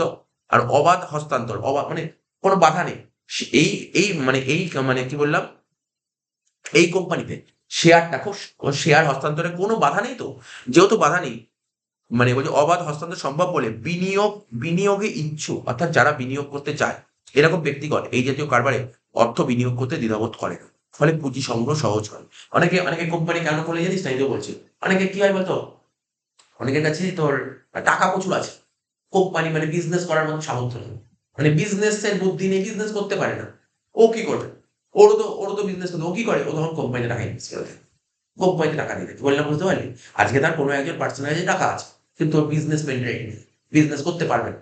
ও কি করবে? টাকাটা নিবে, টাকাটা নিয়ে তার টাটা কোম্পানি, রিলায়েন্স কোম্পানিকে ইনভেস্ট করবে। ইনভেস্ট করলে কি হবে? ও বছরের শেষে অ্যাটলিস্ট, ও যদি ওই শেয়ারগুলো নাও বেচে, ও বছরের শেষে কোম্পানির লাভ আর লাভের একটা ভাগ তো পাবে, বুঝতে পারলি? তো এটা বলেছে। সহজে বুঝে, প্রচুর পরিমাণে মূলধন সংগঠিত, বলার কিছু নেই। সার্বজনীন কোম্পানি, যে এই কোম্পানি যে এমন এক কোম্পানি, এখানে মূলধন প্রচুর সংগ্রহ করা যায়। আর কি বলেছে? হিসাব রক্ষক দ্বারা হিসাব পরীক্ষা। তুই কি মনে হয় এখানে এত লোক, লাখ লাখ কোটি কোটি লোকের টাকা আছে, তো অ্যাকাউন্টেন্ট হিসেবে, অ্যাকাউন্টেন্ট বা চার্টার্ড অ্যাকাউন্টেন্ট হিসেবে পরীক্ষা করবে না? অবশ্যই পরীক্ষা করতে হবে। এখানে বলছে সার্বজনীন কোম্পানি হিসাবপত্র কোম্পানি আইনের বিধি অনুসারে রক্ষা করতে হয়, কোম্পানি আইনের বিধি অনুসারে। এবার হুট করে যখন কোম্পানি আইন যখন হয় না, হুট করে মনে পড়লো, এটা মনে রাখিস, কোনো না কোনো জায়গায় আছে, আমি বলে দিচ্ছি, এখনো পড়িনি ওই পয়েন্টটা। মানে কোম্পানি আইন কত সালে চালু হয়েছে? 1956 সালে। ঠিক আছে, যৌথ মূলধনী কোম্পানি আইন চালু হয়েছিল 1956 সালে। ঠিক আছে, কিন্তু তোর পরীক্ষায় এটা নাও দিতে পারে, বলতে পারে সর্বশেষ কোম্পানি আইন কবে চালু হয়েছে, লাস্ট কোম্পানি আইন। কোম্পানি আইন চালু তো হয়েছিল 1956 সালে, কিন্তু ওটাকে না চেঞ্জ করা হয়েছে, কিছু কিছু চেঞ্জ করা হয়েছে। আরে 56 সালে যে কোম্পানি আইন ছিল, সেই আইন কি আজকের দিনে চলবে? কিছু তো চেঞ্জ হতে পারে, চেঞ্জ হয়েছে। সেই চেঞ্জ হয়েছে কবে? 2013 সালে। 2013 সালে লেটেস্ট কোম্পানি অ্যাক্ট চালু হয়েছে কবে? 2013 সালে। তো বলছে সার্বজনীন কোম্পানি হিসাবপত্র কোম্পানি আইনের বিধি অনুসারে রক্ষা করতে হয় এবং সরকার অনুমোদিত হিসাব পরীক্ষকের দ্বারা, ঠিক আছে, হিসাব পরীক্ষা করানো বাধ্যতামূলক। সরকার অনুমোদিত হিসাব পরীক্ষক মানে অ্যাকাউন্টেন্ট, অডিটর, ঠিক আছে, তো ওগুলো করা বাধ্যতামূলক। ফলে হিসাব নিকাশে কোনো কারচুপি থাকলে তা সহজেই ধরা পড়ে। তো এখানে তুই বলছে কোনটা সার্বজনীন কোম্পানির সুবিধা নয়, তাই তো, মানে সুবিধা নয় মানে কোনটা? অসুবিধা। আমরা সুবিধাগুলো পড়লাম সার্বজনীন কোম্পানি। এবার সার্বজনীন কোম্পানির অসুবিধা কোনটা? দেখ, তুই দেখ না, সুবিধা কি? সহজে পুঁজি সহজে মূলধন জোগাড় করা যায়, ঠিক আছে। দায় সীমিত, হ্যাঁ স্যার। স্থায়িত্ব বিশেষ, স্যার, সবই তো ঠিক। তার মানে সার্বজনীন কোম্পানির সুবিধা নয়, সার্বজনীন কোম্পানির অসুবিধা। সার্বজনীন কোম্পানির অসুবিধা কি? শ্রমিক মালিকের মধ্যে ঝামেলা হয়, শ্রমিক মালিকের মধ্যে ঝামেলা হয়, ঠিক আছে। তুই পড়তে পারিস যে স্যার আমি অসুবিধাগুলো পড়তে চাই। দেখ, প্রথম পয়েন্ট কি? প্রতিষ্ঠা করা সহজ না। তুই চাইলেই কিন্তু পাবলিক কোম্পানি তৈরি করতে পারবি না। পাবলিক কোম্পানি তৈরি করতে গেলে কি করতে হবে জানিস? সরকারের অনুমতি লাগবে। তুই যে বিজনেসের মধ্যে সরকার অনুমতি নাও দিতে পারে, সরকার অনুমতি নাও দিতে পারে। অনুমতি না দিলে তুই খুলবি কি করে? তার মানে কি খুব খুব একটা সহজ নয়, কিন্তু তুই আজকে ইচ্ছা হলে একটা চায়ের দোকান করবি, ইচ্ছা মতো খুলে ফেলতে পারবি, কেউ কেউ বাধা দেবে না। কিন্তু তুই ভাব, একটা এই কোম্পানি খুলতে যাস, বা টাটা কোম্পানি মানে একটা বড় কোম্পানি খুলতে যাস, কোম্পানি পারমিশন দেবে না খুব একটা সহজ। কোম্পানি অনেক চিন্তা ভাবনা করে আদৌ এই আমার দেশের জন্য ভালো সমস্ত কিছু দেখি, সমস্ত চিন্তা ভাবনা। আর কোম্পানি খুলতে গেলে অনেক অনেক আগে থেকে অনেক প্ল্যানিং করতে হয়, অনেক কোর্ট কাজের অনেক ব্যাপার থাকে, যে কোম্পানি খুলতে পারে না, ঠিক আছে তো। আবার কোম্পানি তো খুললো, কোম্পানি খুললে আজকে ধর কেউ ধর বললো আমি একটা বড় ধর বললো ইলেকট্রিক কোম্পানি খুলবো, ইলেকট্রিক কোম্পানি খুলে সেই ইলেকট্রিসিটি আমাদের যেমন সিএসসি আছে, ও বললো আমি ইলেকট্রিক কোম্পানি খুলবো। তাহলে কি কেউ একজন বললো, তার মানে কি কোম্পানি খুলতে গেলে সরকারের পারমিশন দিতে হবে না? সরকার পারমিশন দিয়ে দিল যে তুমি কোম্পানি খোলো, ঠিক আছে তো। শুধু পারমিশন দিলে তো হবে না, ওই যে লোকটা কোম্পানি খুলতে চাইছে তাকে সরকারকে বলতে হবে যে আমাকে এত টাকার অনুমতি দাও, 1 কোটি 2 কোটি 5 কোটি টাকার অনুমতি দাও, অনুমতি নিতে হবে। সরকার বললো ঠিক আছে আমি তোমাকে এত টাকার অনুমতি দিলাম, মানে এত টাকার অনুমতি দিলাম মানে এবার যে মালিকটা হবে সে তো একা টাকা তুলতে পারবে না। সে নাই তার মাথায় এসছে, ব্রেনে এই জিনিসটা নজরে এসছে যে আমি ইলেকট্রিক কোম্পানি খুলতে চাই। কোম্পানি খুলতে গেলে সঙ্গে সঙ্গে কোম্পানি সরকারকে গিয়ে জানাতে হবে, সরকারকে বলতে হবে। সরকার বললো ঠিক আছে তোমাকে পারমিশন দিয়ে দিলাম, আমি তোমাকে কোম্পানি খোলার পারমিশন দিয়ে দিলাম। বললো তুমি কত টাকার পারমিশন চাও? ও বললো ইলেকট্রিক তৈরি করবো, ভালো টাকাই লাগবে, তুমি আমাকে 10 কোটি টাকার পারমিশন, 10 কোটি টাকার পারমিশন, ঠিক আছে। 10 কোটি টাকা সরকার দেবে না, ও অনুমতি দেবে, টাকা দেবে না, অনুমতি দেবে, ও অনুমতি দেবে। এবার অনুমতি দিলে ও কি করলো, যে কোম্পানিটা খোলা হয়ে যাবে, ও তখন একটা প্রসপেক্টাস জারি করে বলবে যে আমি একটা ইলেকট্রিক কোম্পানি খুলেছি বা খুলতে চলেছি, কেউ যদি আমার কোম্পানির মালিক হতে চাও চলে আসে। ওই কথাটা বলবে, আর কিচ্ছু বলবে না। মালিক, কেউ যদি আমাদের এই ইলেকট্রিক কোম্পানির মালিক হতে চাও চলে আসো। এবার তখন তার কেউ বলবে হ্যাঁ আমি মালিক হতে চাই। বলছে যে মালিক হতে গেলে আমাকে কত টাকা ইনভেস্ট করতে হবে? বলছে আমার কোম্পানি এক একটা কাগজের দাম 10 টাকা করে, তুমি যদি একটা কাগজ কেনো তাহলে তুমি একটা কাগজের মালিক হয়ে যাবে। বললো বুঝতে পারলি, কি বললি? তাহলে কোম্পানিতে 10 কোটি টাকা, মানে সরকার অনুমতি দিয়ে 10 কোটি টাকা, 10 কোটির বেশি তুলতে পারবো না, পাবলিকের থেকে 10 কোটির বেশি তুলতে পারবো না। আজকে ধর ও আসলো, বললো একটা কাগজের দাম 10 টাকা, ঠিক আছে আমাকে 100 টাকা কাগজ দিবি, তুই 1000 টাকা রাখবি। আর একজন এসে বললো আমাকে 400 টাকা বলতো, 400 × 10 4,000 টাকা, তুই 4,000 টাকা রাখবি। এইভাবে করে করে করে করে করে যত লোক আসছে কোম্পানি আসতে পারে, মালিক হতে পারে, এরকম করে করতে করতে করতে টাকা জোগাড় হয়, প্রচুর টাকা জোগাড় হয়ে যাবে। কি বলে এইভাবে কোম্পানি টাকাটা জোগাড় হয়। কি বলে বুঝলি, কোম্পানি টাকা এইভাবে জোগাড় হয়, খুব সহজ নয় ব্যাপারটা। এখানে বলছি কি প্রতিষ্ঠা করা কিন্তু খুব সহজসাধ্য নয়, মানে অনেক কিছু নিয়ম কানুন মেনে চলতে হয় কোম্পানিতে, ঠিক আছে তো। খুব একটা ইজি নয় ব্যাপারটা। ও যেটা বলছিলাম, তার টাকা জোগাড় করলি, টাকা জোগাড় করতে করতে করতে যত টাকা জোগাড় করলি, ঠিক আছে তো, মিনিমাম তোর ইস্যু ক্যাপিটাল যত হবে, মানে এটা এটা এখন না বললেও চলবে, ক্লাস 12 বলবো, 12 বলবো 90% একটা কেস আছে, ওটা আমি 12 বলবো। মিনিমাম সাবস্ক্রিপশন মানে এত টাকা কিছুটা থাকে, যে এত টাকা যত টাকা ইস্যু হয় না, তার এত পার্সেন্ট যদি জমা না পড়ে, তাহলে কোম্পানি চালাতে পারবে, খুলতে পারবে না। কিছু ব্যাপার থাকে, অনেক রুলস অ্যান্ড রেগুলেশন, অনেক রুলস অ্যান্ড রেগুলেশন আছে। এত তোদের ব্যাপার নেই, লয়ের ব্যাপার আস্তে আস্তে আগামী দিনে জানবি। ঠিক আছে, জাস্ট আমি তোকে বলে দিলাম যে এখানে এই কোম্পানি খুলতে গেলে অনেক নিয়ম কানুন মেনে চলতে হয়। শ্রমিক মালিক বিরোধ দেখেছিস তো? শ্রমিক মালিক বিরোধ, এরকম কোম্পানি শ্রমিক মালিকের কেন শ্রমিক মালিক বিরোধ হয়? আমি তোকে বলছি, টাটা কোম্পানির যে টাটা কোম্পানি তো অনেকেই মালিক থাকে। এবার মালিকরা কি টাটা কোম্পানির ভিতরে আসে? কোম্পানিতে কোনো মালিকরা আসে না। তুই একটা মুদিখানা দোকান, মালিক থাকবে দোকানে, পার্টনারশিপ বিজনেস, মালিক থাকবে দোকানে, কিন্তু কোম্পানির মতন জায়গায় মালিক থাকে না। আর একটা কোম্পানিতে মালিক 1 লাখ 2 লাখ, তো 2 লাখ মালিক কোম্পানির ভিতর থাকবে, কোম্পানি চলবে কি করে? কোম্পানিতে মালিক থাকে না, কোম্পানি চালায় কে? কি বললাম, ডিরেক্টর আছে না। আর ডিরেক্টরও সারাক্ষণ থাকে না, মাঝে সাঝে আসে। ঠিক আছে তো, কোম্পানির তাহলে কি বললাম, কোম্পানির মালিকের সঙ্গে ওই শ্রমিকদের কোনো যোগাযোগ থাকে না। কোম্পানি কন্ট্রোল করে কারা? কোম্পানিতে লোক থাকে যে এরা কন্ট্রোল করবে কোম্পানিতে কাজকর্ম ঠিক হচ্ছে না হচ্ছে। তো মনে হয় কত বড় বড় কোম্পানি মালিক থাকে, মালিক থাকে কোথায়? বিদেশে, বিদেশে পড়ে থাকে। মালিক থাকে নাকি সারাক্ষণ? এই সারাক্ষণ কখন থাকে? কোন থাকে না, এ তোকে মাথায় রাখতে হবে। তো বলছিস, আর যেখানে দেখ, মালিক আর কর্মচারী কেন বিরোধ ঘটে? কর্মচারীর কোনো অভাব অভিযোগ থাকলে মালিককে ডাইরেক্ট জানাতে পারবে, ডাইরেক্ট মালিকের সঙ্গে কথা বলতে পারবে। তো মালিকের সঙ্গে কথাই বলতে পারবে না, ও কার সঙ্গে কথা বলবে? অন্য লোকের সঙ্গে কথা বলতে হবে। যা ওখানে যারা আছে, ওখানে যারা আছে, যারা পরিচালনা করছে। তো বিরোধ দেখা যায়। পরিচালকের সংখ্যা বৃদ্ধিতে অনুমোদন আবশ্যক, অর্থাৎ তুই যদি তোর ডিরেক্টর যদি বাড়াতে চাস এই সার্বজনীন কোম্পানি, তাহলে কি করতে হবে? সরকার, সেন্ট্রাল গভর্নমেন্টের অনুমতি লাগবে, সেন্ট্রাল গভর্নমেন্টের অনুমতি, যদি ডিরেক্টর বাড়াতে চাও। মূলধন সংগ্রহ বিলম্ব, এই জাতীয় কারবারে ন্যূনতম চাঁদা আদায় না হওয়া পর্যন্ত, ন্যূনতম চাঁদাকে ইংরেজিতে বলা হয় মিনিমাম সাবস্ক্রিপশন। ঠিক আছে, শেয়ার বন্টন করা যায় না। কি বললাম বুঝতে পারলি তো? ন্যূনতম চাঁদা আদায় না হওয়া পর্যন্ত শেয়ার বন্টন করতে পারবো না। শেয়ার মানে মালিকানা দিতে পারবো, শেয়ার দিতে পারবো না। ন্যূনতম চাঁদা, ওই যে বললাম 90% একটা কেস বলছিলাম, 90% আদায় করতে হবে। 90% আদায় করতে হবে। ঠিক আছে, 90% যদি আদায় না করো, ঠিক আছে, 90% যদি আদায় করতে না পারো, অর্থাৎ তোমার ইস্যুড ক্যাপিটাল, এইগুলো এখন বুঝতে পারবি না। এখন ইস্যুড ক্যাপিটাল অ্যাপ্লিকেশন কিচ্ছু বুঝতে পারবি যখন এই তুই ক্লাস 12 উঠবি, যখন ওখানে শেয়ার ক্যাপিটাল মানে কোম্পানি অ্যাকাউন্টস, তখন অনেক ডিটেলস জানতে পারবি। জাস্ট এখানে তুমি যা লেখা আছে এটাই থেকে পড়তে হবে, যে ন্যূনতম চাঁদাই না হওয়া পর্যন্ত শেয়ার বন্টন। তার ফলে মূলধন সংগ্রহ দেরি হয়। কারবার নিয়ন্ত্রণে যত্নশীলতার অভাব, এই জাতীয় কারবারের ক্ষেত্রে নিয়ন্ত্রণের প্রকৃত দায়িত্ব থাকে বেতনভুক্ত উচ্চ, কি বললাম, কারা দায়িত্ব চালায়?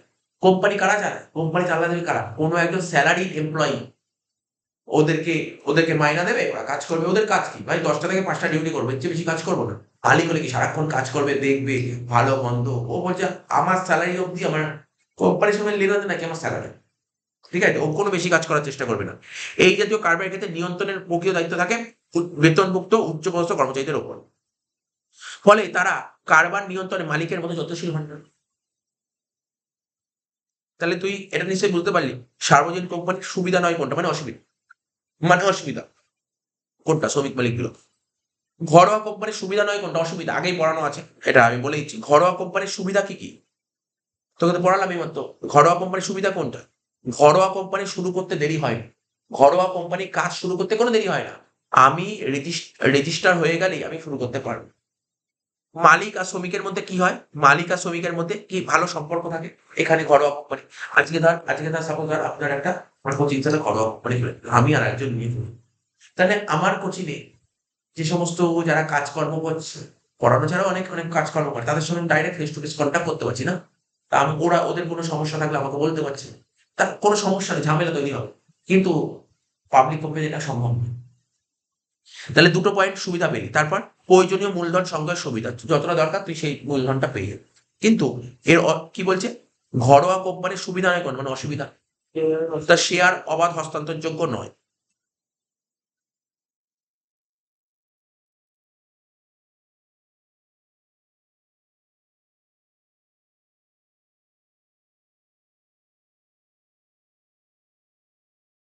এবারে সার্বজনীন কোম্পানি কোনটা সুবিধা নয়? এই, সার্বজনীন কোম্পানি কোনটা সুবিধা নয়? পাবলিক কোম্পানির কোনটা সুবিধা নয়? এই সরি, কোনটা অসুবিধা নয়? অসুবিধা নয় মানে কি? সুবিধা, তাই তো? কোনটা অসুবিধা নয় মানে সুবিধা?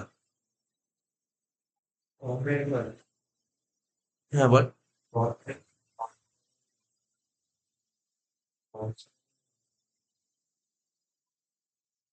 না, আমি দেখছি কোশ্চেনটা একটু ভুল আছে। সার্বজনীন কোম্পানির কোনটা সুবিধা নয়? অসুবিধা নয় মানে সুবিধা। আচ্ছা, সার্বজনীন কোম্পানির সুবিধা কোনটা? সহজে পুঁজি সংগ্রহ, এটা হচ্ছে সুবিধা। দেখ কিছুক্ষণ আগে পড়ালাম, কি বললাম যে মূলধন শ্রমিক মালিক বিরোধ, এটা কি ছিল? অসুবিধা। প্রতিষ্ঠা করা সহজ নয়, অসুবিধা। মূলধন সংগ্রহে বিলম্ব, এটাও অসুবিধা। তাহলে সুবিধা কোনটা? অসুবিধা নয় মানে সুবিধা, সহজে পুঁজি সংগ্রহ। এবার বলছে যে কারবার একজন মালিকানায় প্রতিষ্ঠিত হয় তাকে কি বলে? এক মানে আবার প্রথম দিয়ে আবার রিপিট হচ্ছে, বুঝতে পারলি? এবার পারবি নিশ্চয়ই। সমবায় সমিতি যে গঠন করার মেন উদ্দেশ্যটা কি? জনকল্যাণ করা। জনকল্যাণ করা, হ্যাঁ। মানে আমরা, হ্যাঁ বল, কি কি? জনকল্যাণ আছে, সেবা প্রদান করা প্রয়োজন। দুটোই ঠিক লাগছে, মানে জনকল্যাণটাই মানে বেশি বেটার লাগছে, জনকল্যাণটাই বেশি বেটার লাগছে। সমবায় সমিতির সদস্য সংখ্যা এইমাত্র পড়ালাম, বল সমবায় সমিতির সদস্য সংখ্যা মিনিমাম কতজন হতে হয়? 10 জন। অংশীদারি কারবারের নিয়ন্ত্রণের ব্যাপারে অধিকার থাকে কার? অংশীদারি কারবার কন্ট্রোল করে কারা? অংশীদাররা।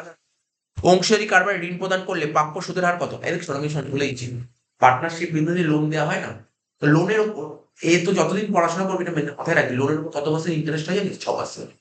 লোনের উপর 6% মনে রাখতে হবে, ঠিক আছে? এই তুই ক্লাস 12 ঘরে ঘরে আছে অঙ্ক, লোনের উপর 6% ইন্টারেস্ট হয়, ঠিক আছে? এখানে কি বলেছে? পার্টনাররা মানে অংশীদাররা কারবারে ঋণ প্রদান করলে, ধর 3 জন পার্টনার মিলে বিজনেস করে, এ বি সি। এ ব্যবসায় টাকা দরকার, এ ব্যবসাকে লোন দিল, তাহলে এ লোন দিলে কি পাবে? ব্যবসা থেকে কি পাবে? ইন্টারেস্ট পাবে। স্যার কত পার্সেন্ট ইন্টারেস্ট পাবে? 6%।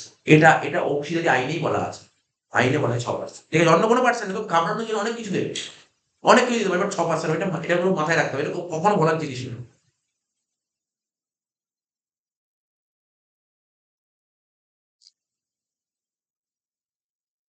এবার দেখ 48 নম্বর, সমবায় সমিতির সদস্যপদ খোলা থাকে কাদের জন্য? কি মনে হয়, বলেছিলাম, হ্যাঁ বল। জনসাধারণের জন্য, ঠিক, জনসাধারণের জন্য এটা খোলা হয়, জনসাধারণের জন্য। মালিক নিজে কারবার পরিচালনা করে থাকেন, মানে কোন বলছে? মালিক নিজে কারবার পরিচালনা করে থাকেন, এটা কি কারবার? এক মালিকের কারবার। প্রথম দিকেই পড়াতে হয়েছে, দেখ তারপর গুলো একই কোশ্চেন, দেখ রিপিট হয়ে যাচ্ছে। মালিকের অদক্ষতার জন্য যে কোনো সময় কারবার অবসান ঘটতে পারে। কোন কারবারে, এমন কোন কারবারে মালিক যদি অদক্ষতা থাকে? এক মালিকানা কারবার, বুঝে গেছিস? কারবারে যাবতীয় ঝুঁকি ও দায় কারবার অংশীদাররা বহন করে। কোন জাতীয় কারবারে ঝুঁকি ও দায় অংশীদাররা বহন করে? অংশীদারি কারবার। কোম্পানি আইন অনুযায়ী কোন কোন কোন কারবার কোম্পানি আইন অনুযায়ী দিতে হবে? আরে কমন ব্যাপার। না না না, কোনোদিন বলবি না এটা। যৌথ মূলধনী কারবার, যৌথ মূলধনী কারবার আর একটা নাম করে তো কোম্পানি। যৌথ মূলধনী কারবার মানে কোম্পানি। তাহলে বলেই দিয়েছে কোম্পানি আইন অনুযায়ী রেজিস্টার হয় কে? কোম্পানি আইন অনুযায়ী রেজিস্টার হয় কোম্পানি। যৌথ মূলধনী কারবার, ঠিক আছে? যৌথ মূলধনী কারবার। কিছুক্ষণ আগেই তোকে পড়িয়েছি, এটা নিশ্চয়ই এক্সাম্পল এইমাত্র পড়ালাম, রবীন্দ্র লাইব্রেরি, তাই না? রবীন্দ্র লাইব্রেরি, রবীন্দ্র লাইব্রেরি কিসের মধ্যে হবে? ঘরোয়া কোম্পানি। এবার হচ্ছে সার্বজনীন কোম্পানিতে পরিচালক সংখ্যা বাড়াতে গেলে কার অনুমোদন বাধ্যতামূলক? কিন্তু পড়িয়েছিলাম কেন্দ্রীয় সরকার। কেন্দ্রীয় সরকার, হ্যাঁ উল্লেখ আছে কেন্দ্রীয় সরকার। তাহলে কি বললাম? সার্বজনীন কোম্পানিতে পরিচালক সংখ্যা মানে, ধর পাবলিক কোম্পানিতে তুই ডিরেক্টর বাড়াতে চাস, তাহলে কার পারমিশন লাগবে? Central government. কোন ধরনের কারবার একক ব্যক্তিক মালিকানায় গড়ে ওঠে? এক মালিকানা কারবার। অংশীদাররা মিলিতভাবে কারবার মূলধন সংগ্রহ করে, এরকম কোন কারবার দেখা যায়? কোশ্চেনের মধ্যেই অ্যান্সার লুকিয়ে আছে, অংশীদারি কারবার। একাত্মবোধ, এই মনোভাব কোন কারবার উদ্দেশ্য? অ্যাকচুয়ালি বলেছি একাত্মবোধ, 4টে আছে, 3টে লেখা আছে, সমবায় সমিতি, অংশীদারি কারবার, যৌথ মূলধনী কারবার। দেখ একাত্মবোধ, তুই যদি সমবায় সমিতি ভালো করে পড়িস, ওখানে একাত্মবোধ বলে একটা টার্ম লেখা আছে, একাত্মবোধ মানে সবাইকে মিলিয়ে মিশিয়ে থাকবে। দেখ ওখানে বইতে লেখা আছে একাত্মবোধ, সমবায় সমিতির উদ্দেশ্য করতে পারিস, আগের দিন বলেছিলাম।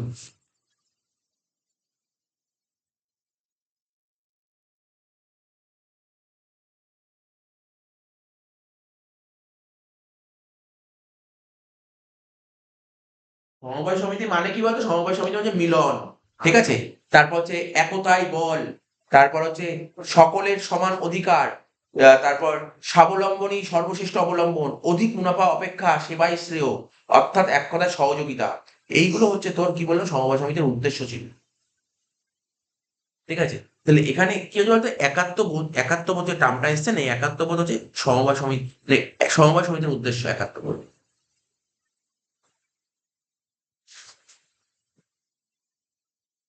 ওই সমবায় সমিতির বৈশিষ্ট্য তুই দেখবি, 74 পাতায় চলে যা, দেখবি একাত্ম বোধ বলে পয়েন্টটা আছে।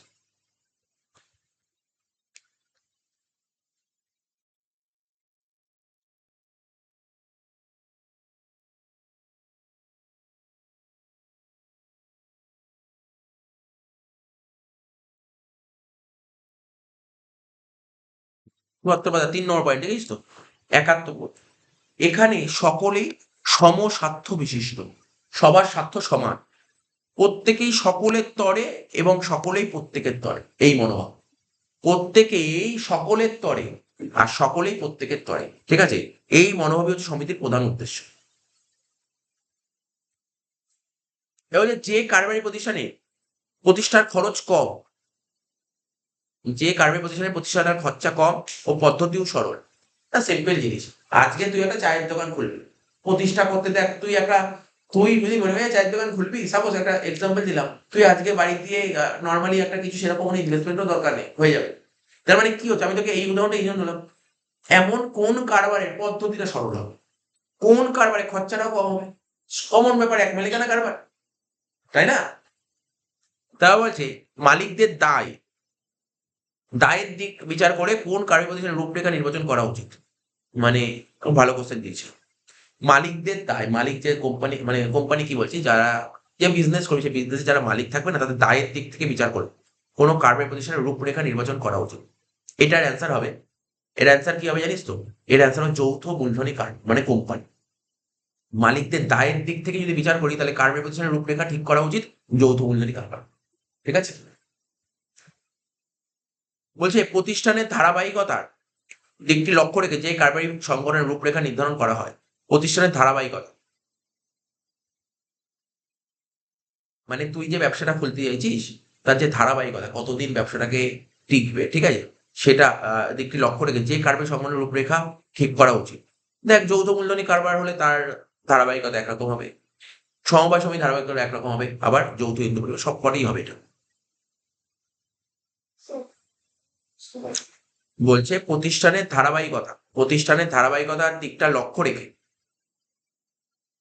যে কারবারি সংগঠনের রূপরেখা ঠিক করা হয়, ঠিক আছে, কারবারি সংগঠনের রূপরেখাটা নির্ধারণ করা হয়, ঠিক আছে, সেটা কোন কারবার, যৌথ মূলধনী কারবার, হিন্দু যৌথ হিন্দু পরিবার, মানে হিন্দু যৌথ পরিবার, নাকি তোর সমবায় সমিতি, এটা এটা সব কটাই হবে, মানে প্রতিষ্ঠানের ধারাবাহিকতার দিকটা লক্ষ্য রেখে। তাহলে স্যার এখানে তো কোনোটাই দেয়নি, মানে সবকটি দেয়নি, মানে শুধু হচ্ছে যৌথ প্রতিষ্ঠান। 7 নম্বর পয়েন্টে কি দিস? ও, সাহায্য। 61 নম্বর কি বলেছে?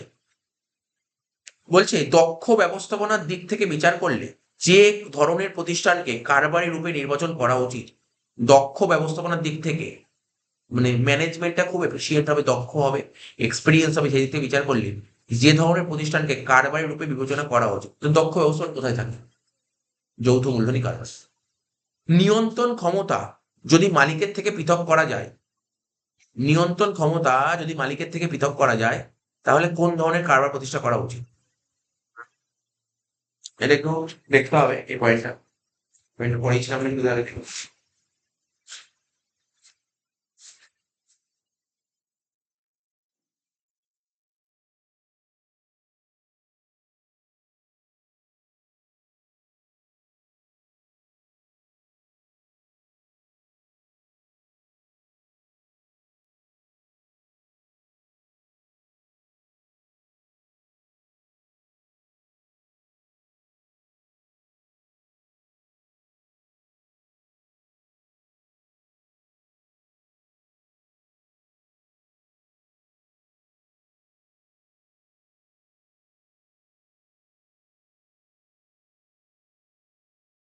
এই যে বলছে নিয়ন্ত্রণ ক্ষমতা যদি মালিকের থেকে পৃথক করে, তাহলে কোন ধরনের কারবার প্রতিষ্ঠা করা শ্রেয়? যৌথ মূলধনী কারবার। কি বললাম বুঝলি?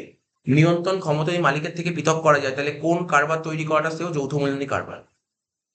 আমরা পরের দিন, হ্যালো, তোটা টাইম নেই এখন, আমি পরের দিন কিছু কিছু কোশ্চেন এখানে পড়াবো, বুঝতে পারলি তো? এখানে এইগুলো তো হয়ে গেছিল, যৌথ মূলধনী কারবারের অনেক কিছু হয়ে গেছিল, কিন্তু লাস্টের পয়েন্ট, একদম লাস্টের পয়েন্টটা হয়, ওটা পড়ো।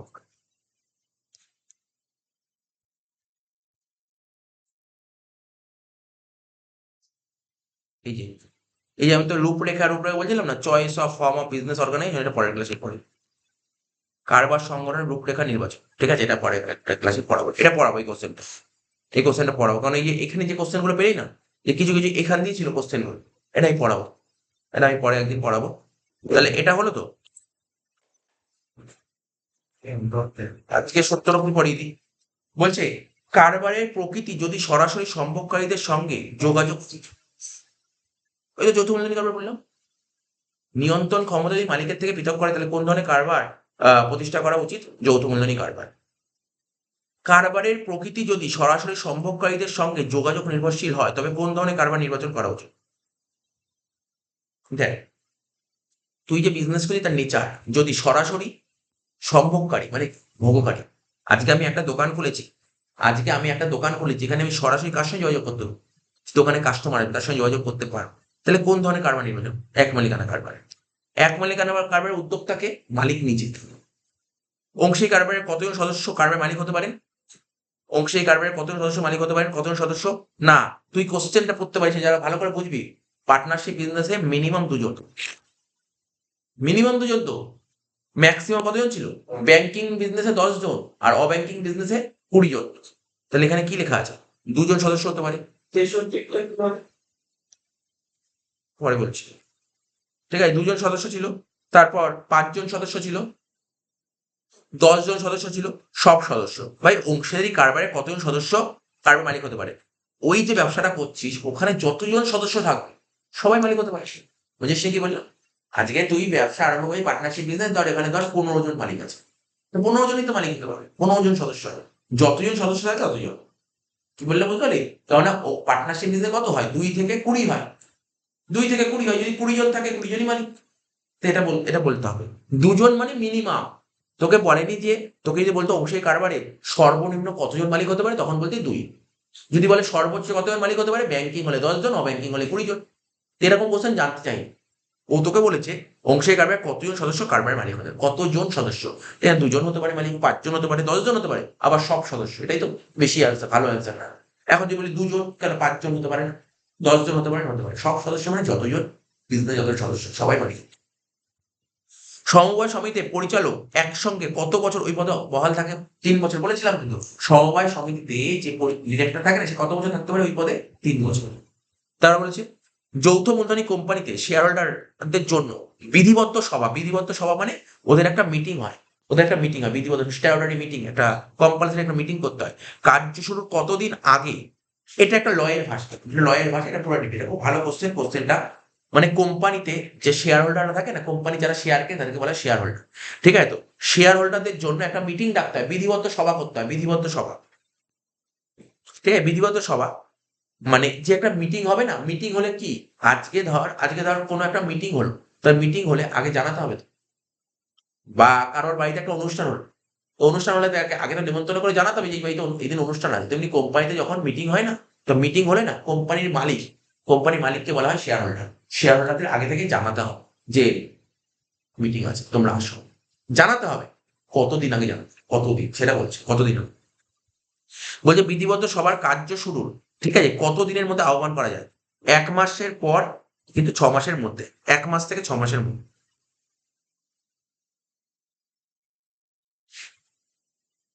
এই কোশ্চেনটা পড়বি, 1 মাসের পর কিন্তু 6 মাসের মধ্যে।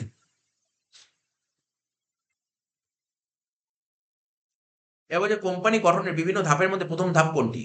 কোম্পানি গঠনের অনেকগুলো ধাপ আছে, আমি বলেছি কোন পয়েন্ট।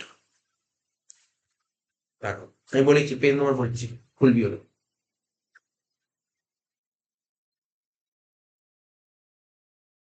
88 পাতা, খোল 88 পাতা।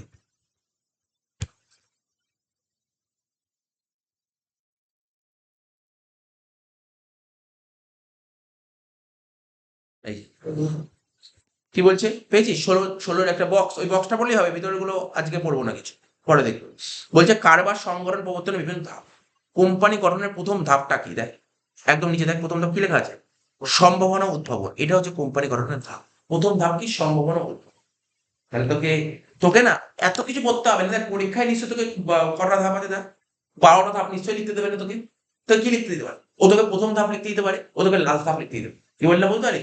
তাহলে তোকে প্রথম ধাপ খুব ইম্পর্টেন্ট করে রাখতে হবে। কোম্পানি সংগঠনের মানে কি বলছে, কারবার সংগঠনের প্রবর্তনের মানে প্রথম ধাপটা কি? প্রথম ধাপটা হচ্ছে তোর সম্ভাবনা। ঠিক আছে, তো সম্ভাবনা খুঁজে বার করতে। তাই বলছে কোম্পানি গঠনের বিভিন্ন ধাপের মধ্যে প্রথম ধাপ কোনটি? এখানে কি লিখেছে? এখানে লিখেছে সম্ভাবনা প্রবন্ধ দেয়নি, এখন ওরা যে প্রাথমিক পরিকল্পনা। এখানে কোশ্চেনটা কি ছিল? কোম্পানি গঠনের বিভিন্ন ধাপের মধ্যে প্রথম ধাপ কোনটি? কোম্পানি গঠনের ধাপ বলেছিল। আমরা কি কোশ্চেন করলাম? ও, আমরা কোশ্চেনটা ভুল পড়েছি। কোশ্চেনটা কি পড়েছি আমরা? প্রবর্তকের কার্যাবলী। কোম্পানি তৈরি করার পেছনে মেন উদ্যোগ কে নেয়? কোম্পানি গঠন করার পেছনে যে মেন উদ্যোগ নেয় তাকে বলা হয় প্রবর্তক। কোম্পানি গঠন করার পেছনে যে মেন উদ্যোগ নেয় তাকে বলা হয় প্রবর্তক, মানে প্রমোটার।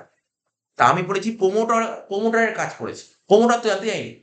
তোকে বলেছে কোম্পানি গঠনের ধাপ জানতে, যে নাকি প্রবর্তকের কোম্পানি যে আজ ধর একটা টাটা কোম্পানি করার প্রথম ধাপ কি ছিল? ঠিক আছে, প্রথম ধাপ কি ছিল ওটা হচ্ছে জানতে চাই। নাকি তোর টাটা কোম্পানি খোলার পেছনে মেন উদ্যোগ কাজ ছিল রতন টাটা? তাহলে রতন টাটা তো প্রমোটার। তো রতন টাটার কাজ জানতে চাই। বুঝতে পারলি কোশ্চেনটা কি? টাটা কোম্পানির প্রথম ধাপ জানতে চাই। বুঝতে পারলি কি বললাম? কোশ্চেনটা আমরা একটু ভুল লিখেছিলাম।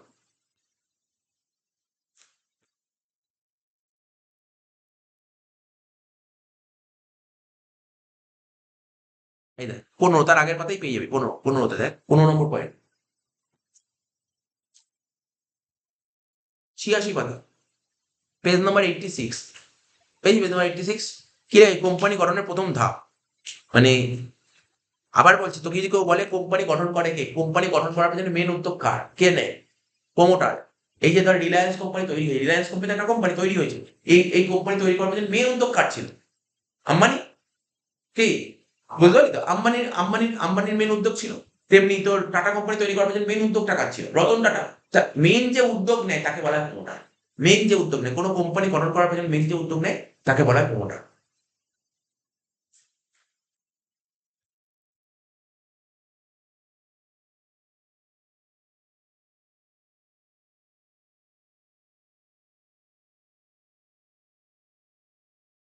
ঠিক আছে তো? তো এখানটায় আমি কি বললাম? কোম্পানি গঠনের যে বিভিন্ন ধাপ আছে না, কোম্পানি গঠনের যে বিভিন্ন ধাপ আছে তার মধ্যে প্রথম ধাপটা কি হবে? প্রথম ধাপ হবে প্রাথমিক পরিকল্পনা। দেখ তোরা 87 পাতা, তোদের বয়স 87 পাতায় আছে। কোম্পানি গঠনের প্রথম ধাপ কি? প্রাথমিক পরিকল্পনা। সিম্পল ব্যাপার, তুই একটা কমন সেন্স খাটা। তুই যখনই কোনো একটা কোম্পানি তৈরি করবি সবার প্রথম কি করতে হবে? তোকে সবার প্রথম কি করতে হবে? প্ল্যানিং করতে হবে। প্ল্যানিং না করলে কি কোম্পানি তৈরি হবে? প্রথমে কিন্তু প্ল্যানিং করতে হবে যে আমি কোম্পানি তৈরি করতে চাই। ঠিক আছে, যে তুই কোম্পানি করবি, প্রথমে পরিকল্পনা করবি, তারপরে কিন্তু ওটাকে ইনকোয়ারি করতে হবে। ফার্স্ট অফ অল প্ল্যানিং করতে হবে, তারপরে ইনকোয়ারি যেতে হবে। তাহলে প্রথম কাজ কি? কোম্পানি গঠনের প্রথম ধাপ হচ্ছে প্রাথমিক পরিকল্পনা। ঠিক আছে, প্রাথমিক পরিকল্পনা। এবার যে কোনো কারবার প্রতিষ্ঠা করার প্রধান কার্যাবলী,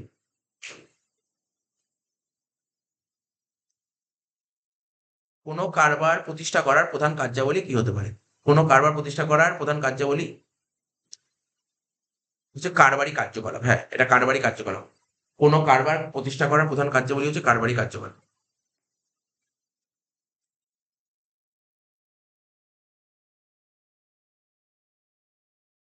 নেক্সট কোশ্চেন বলেছে, অর্থাৎ আজকে লাস্ট পড়বে এটা। বলছে কারবার সংগঠন প্রবর্তনের গুরুত্বপূর্ণ ধাপ কোনটা? কারবার সংগঠন যে প্রবর্তন হবে তার গুরুত্বপূর্ণ, কারবার সংগঠন প্রবর্তনের গুরুত্বপূর্ণ ধাপ হচ্ছে স্থির সিদ্ধান্ত।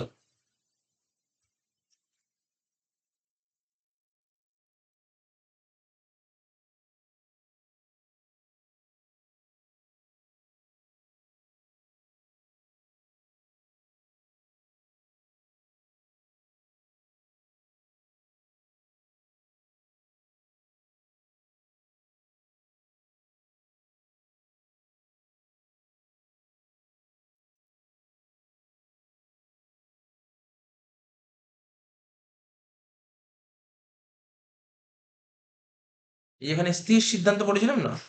দেখ পেজ নাম্বার হচ্ছে 88 পাতা, পেজ নাম্বার 88 পাতা। কি বলছে? বিস্তারিত অনুসন্ধানের পর, বিস্তারিত অনুসন্ধানের পর, বিস্তারিত অনুসন্ধানের উপর ভিত্তি করে প্রবর্তককে কারবার স্থাপনের জন্য স্থির সিদ্ধান্ত গ্রহণ করতে হয়। তো অ্যাকচুয়ালি প্রথমে যদি দেখিস কারবার গঠনের মানে কারবার সংগঠনের যে ধাপ, কারবার সংগঠন প্রবর্তন করব। ঠিক আছে, কারবার সংগঠন প্রবর্তনকে ইংরেজিতে কি বলা হয়? Step in setting up of a business organisation. কোনো একটা বিজনেস তৈরি করবে, একটা বিজনেস খুলতে গেলে আজকে তুই কোনো একটা বিজনেস খোলার ইচ্ছা আছে, তাহলে বিজনেস খোলার জন্য তো বিভিন্ন ধাপ হতে পারে, বিজনেস খোলার জন্য তো বিভিন্ন ধাপ হতে পারে। তো এই ধাপগুলোর মধ্যে প্রথম ধাপটা কি আছে? প্রথম ধাপ হচ্ছে সম্ভাবনা উদ্ভাবন, তোকে একটা সম্ভাবনা তৈরি করবে। আমরা পরের দিন একটু না ডিটেলস আর একটু পড়ার চেষ্টা করবো। আজকে জাস্ট পয়েন্টগুলো বলি। কারবার সংগঠন প্রবর্তনের প্রথম ধাপ কোন? সম্ভাবনা উদ্ভাবন। দ্বিতীয় ধাপ কি হয়? সেটাকে অনুসন্ধান করতে হবে। তাহলে প্রথমে তোকে সম্ভাবনা বের করতে হবে, কি সম্ভাবনা আছে। তারপর ওটাকে কি করতে হবে? ওটাকে এনকোয়ারি করতে হবে, ঠিক আছে? সেই সম্ভাবনাটা অনুসন্ধান করতে হবে, ঠিক আছে? অনুসন্ধান মানে কি? অনুসন্ধান দু রকমের, একটা প্রাথমিক অনুসন্ধান হয়, তারপর বিস্তারিত। প্রথমে ইনিশিয়ালি এনকোয়ারি করতে হবে, ঠিক আছে? তারপর কি করতে হবে? ওটা ডিটেল এনকোয়ারি করতে হবে। যে ডিটেল এনকোয়ারি হয়ে যাবে, যে ডিটেল এনকোয়ারি হয়ে যাবে, তারপর করতে হবে কি তোকে? আমার ব্যাগের সাথে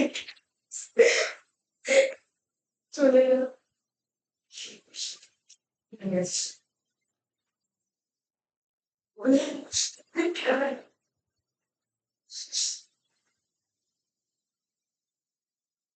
তো এখানে স্থির সিদ্ধান্তটা কি বলতে চাইছে? বলছে বিস্তারিত অনুসন্ধানের উপর ভিত্তি করে, বিস্তারিত অনুসন্ধানের উপর ভিত্তি করে প্রমোটারকে কারবার স্থাপনের জন্য স্থির সিদ্ধান্ত নিতে হয়। বিস্তারিত অনুসন্ধান যখনই হয়ে গেল, তারপর কারবার তৈরি করার জন্য প্রমোটারকে কি করতে হবে? স্থির সিদ্ধান্ত নিতে হবে। এই পর্যায়ে তাকে কারবারি সংস্থার মালিকানা, উৎপাদন মানে প্রোডাকশন, বিপণন মানে মার্কেটিং, অর্থ সংস্থান মানে ফাইন্যান্স ইত্যাদি সম্পর্কে সুনির্দিষ্ট সিদ্ধান্তে পৌঁছতে হয়। তার মানে মেন সিদ্ধান্তটা কি? কারবার সংগঠনে যতগুলো সিদ্ধান্ত আছে, তার মানে মেন সিদ্ধান্ত কোনটা? কারবার সংগঠন প্রবর্তনের গুরুত্বপূর্ণ ধাপ কোনটা? এটা হচ্ছে স্থির সিদ্ধান্ত হবে, স্থির সিদ্ধান্ত মেন। এটা 70টা হলো। কটা কোশ্চেন ছিল এখানে? ওটা আছে 100 148।